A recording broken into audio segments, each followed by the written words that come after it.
Napakaraming pagkain, napakaraming rides. Grabe, napakarami rin. First time, ay! They are friendly talaga naman mga occupation. Mga occupation yun yung mga Canadian occupation. Occupation sila yung napaka-friendly actually. Hindi naman lahat friendly, pero mabibilang mo is 99% sila ay friendly.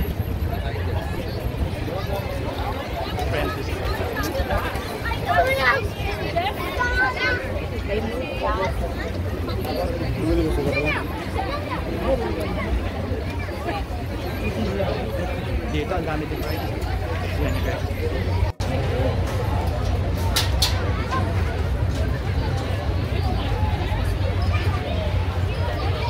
Endless guys. Endless ang rides, endless ang activities.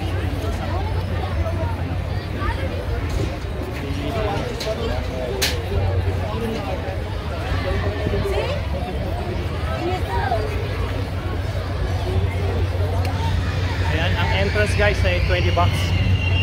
Ang entrance dito. So ang rides, iba pa yung rides ha. Yung entrance lang yun para makapasok ka sa loob ng okay, sa loob ng ground ng festival ground. Yung rides and drinks, iba pa yun, wala pa yun. Makapaglakad ka lang dito, yun, 20 bucks.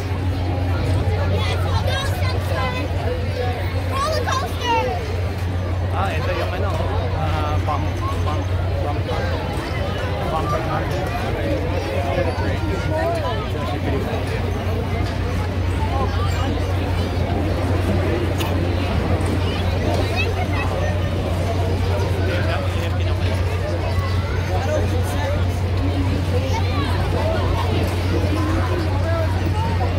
Pasok tayo guys sa loob ng Expo Center.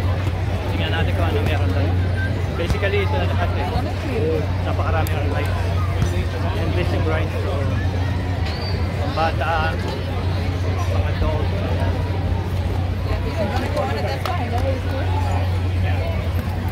Tingnan natin kung ano meron dito sa loob ng Expo Center.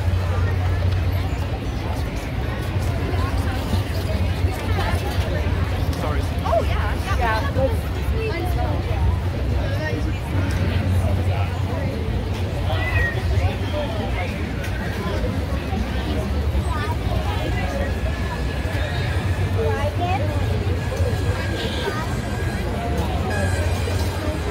Sorry. Natin sa Expo Center.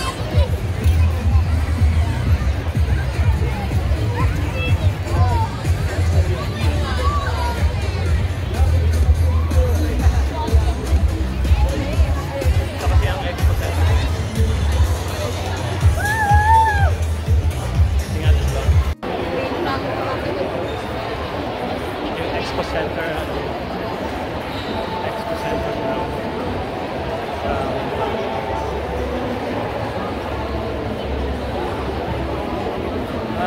Every year ginaganap ko pero hindi ako nagpupunta rito ngayon lang. Walang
madalas nilang ginagamit pagka winter time nasa labas. Winter time ang karamihan dito. Nagkaroon ng jacuzzi. Kasi yun, mainit to eh, mainit. Mainit ang tubig.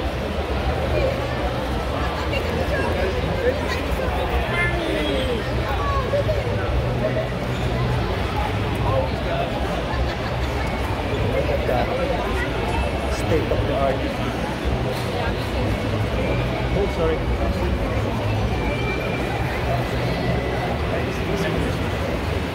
Oh, there's water nest.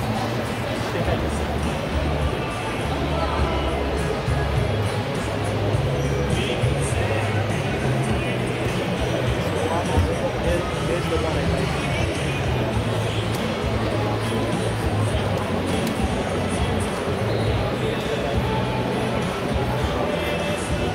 This is the best one.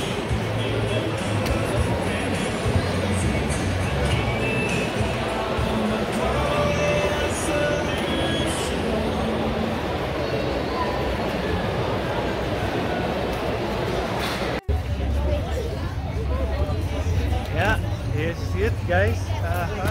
Napakarami pa rin dito.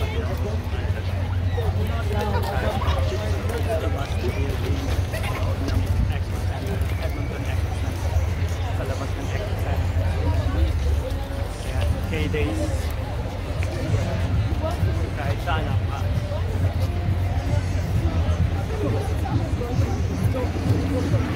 Ayan, kahit saan pa sa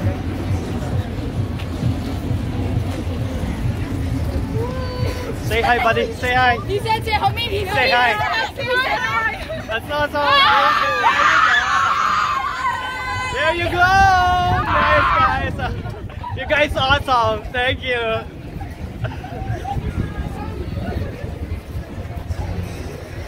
Those kids is friendly. Yeah, that's we call it Canadian, eh?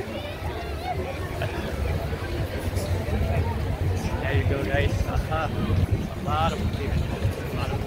Yeah.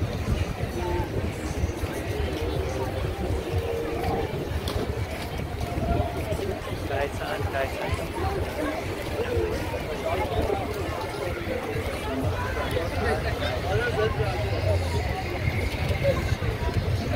A lot of foods. A lot of rides. Everywhere you go. Everywhere you go, guys. Everywhere you go. Endless. Fish. So we're heading out now, guys. Wala eh. Almost.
Nice one.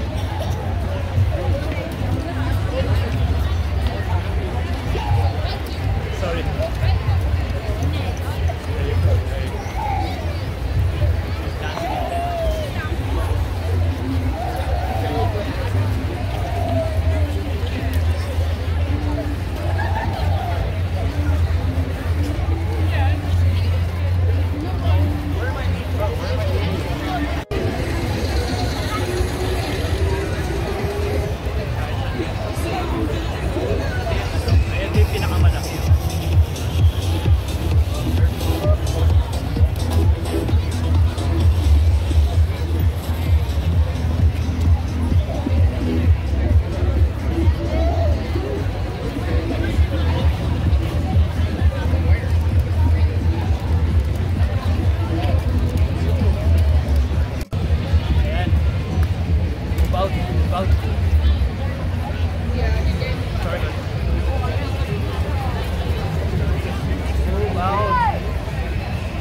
pinakamalaking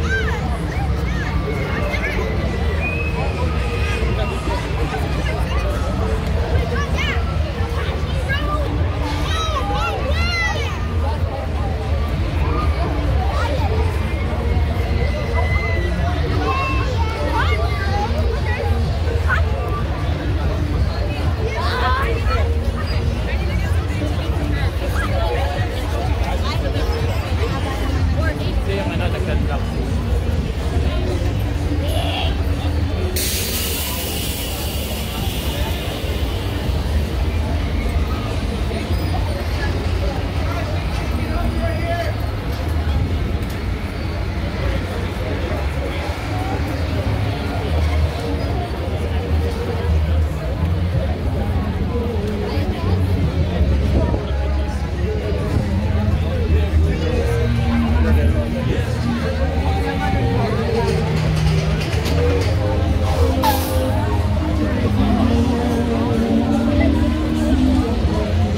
Guys, wala lang kayo maririnig kasi maingay nga, no?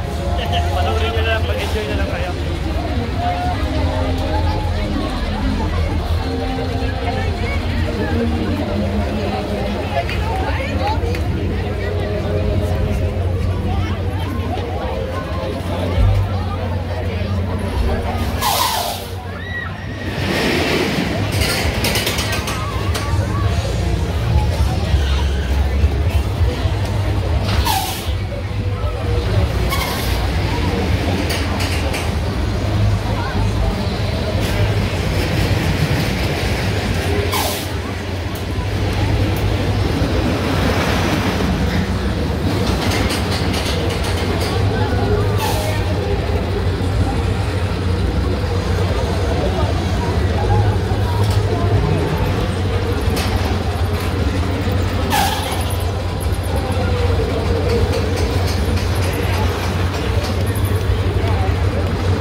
Tomorrow, guys.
festival ground, the whole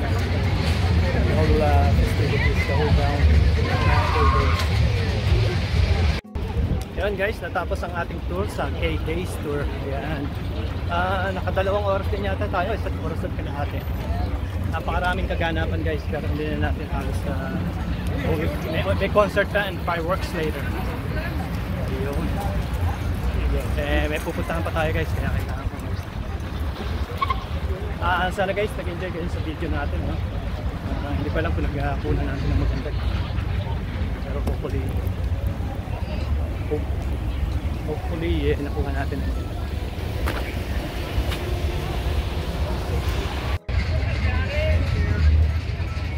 Yung entrance and exit guys.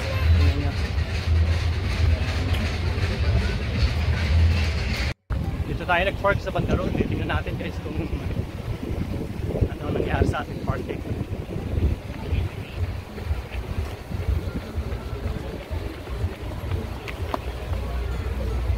Ang parking guys is 20 bucks. Yung entrance to 20 bucks. Ngayon nag-park ka pa sa sa Borden Park swimming pool area. Hindi natin alam kung tayo natikitan. Pag natikitan tayo, mas malaki ang gagastos na. Umiwas tayo sa 20 bucks. Kung tayo matitikitan, abutin siya ng 50 or 60. So abutin ng 100 ang gastos natin. Tinatry kong ma-minimize ang gastos kasi nagpunta lang tayo sa loob para makita ninyo kung ma-experience ninyo yung K-Days. Sina-celebrate every year in July at second week and third week of July. 10 days only. Kaya ngayon tingnan natin, this is the whole tingnan natin kung nangyari.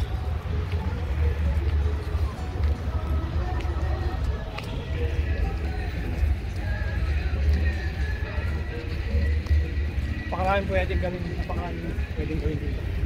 Ito naman ang ito pinag-parkin natin ay swimming pool. Borden Park swimming pool. Ayan. Sana hindi tayo natikitan. Kung natikitan tayo, napakalaking halaga. 80 abot sa gastos natin. Samantalang 20 bucks lang eh. Pero kung natikitan tayo, abutin sa 60. Mukhang may ticket nga tayo guys. Boss.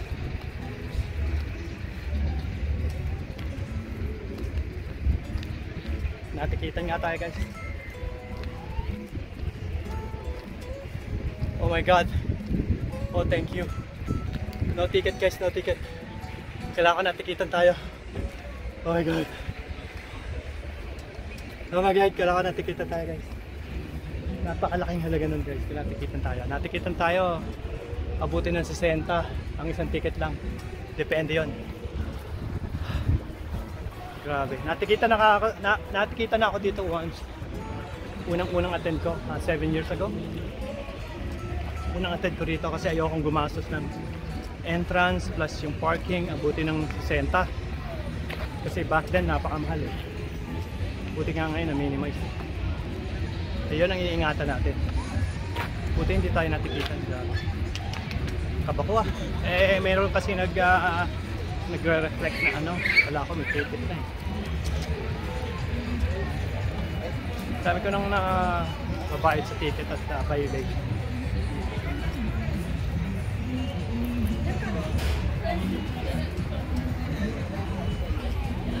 Eto guys, sa likod ko, kung gusto nyo mag-picnic, ayan, yan, pwede rin yan. Ito ang Borden Park, yun ang Borden Park swimming pool, yung pinuntahan natin isa. Ito ay ang playground, yan, dyan pwede kayo mag-barbecue. So guys, salamat po sa inyong pagsubaybay. Dito po natin tatapusin ang ating K-Days tour sa K-Days Festival Ground. Ayan. Sana po mag-enjoy kayo or sana nag-enjoy kayo sa video na to. At sa mga nag-subscribe po, thank you so much. And Sa mga hindi pa po nag-subscribe, please subscribe. At ang layunin natin ay mabuti, makatulong ang kapag-reach out. Ano? Nga, ang ating kaibigan ay nawalan ng bahay. Hindi ko na sana itutuloy ito, kaya lang sabi ko paano tayong ma-monetize kung ititigil natin ang video.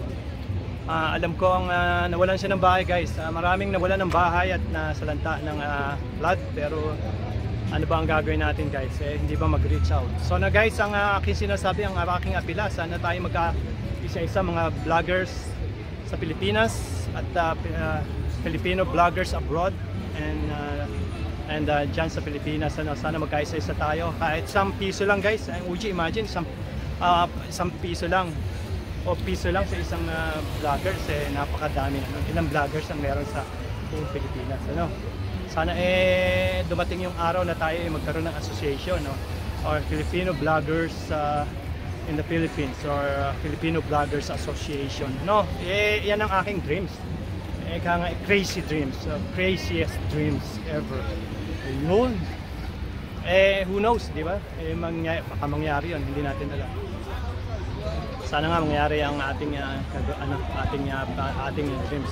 O kaya umaapila ako sa mga vloggers dyan sa Pilipinas, abroad, mga Filipino vloggers. Sana magkaisa-isa tayo at magkaroon tayo ng isang association. Mag-reach out lang tayo, mag-message tayo sa isa. Who knows kung sino makapanood dito, guys. Ito yung kiss, ito yung simula, ito yung simula ng ating pagkakaisa-isa. Kung magkakaisa-isa tayo, sinasabi ko lang, piso lang sa isa ang natin, ang ma-donate natin. Ilan tayo? Napakadami. So millions. Talagang marami tayong ma-reach out. Kailangan sustainable, guys, sa pagtulong, kasi hindi mo pwedeng hindi sustainable, kasi paano ka matutulong kung wala kang source ng income dito? Yun nga, limited ang ating source of income. Napakarami rin natin mga bills at saka responsibility dito sa Canada. Yan.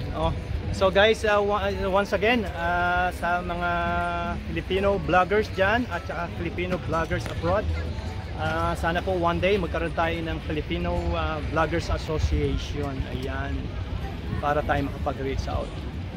Again, salamat guys sa inyong pagsubaybay. Salamat guys sa inyong walang sawang panonood, pagsubaybay dito sa ating munting channel, ano.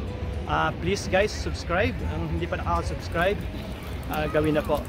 Dito po natin tatapusin, ano. Kanina pa ako nagpapaalam, tapusin na natin. Guys, once again, please subscribe, and thank you sa mga nag-subscribe. Thank you, guys. Kamuli.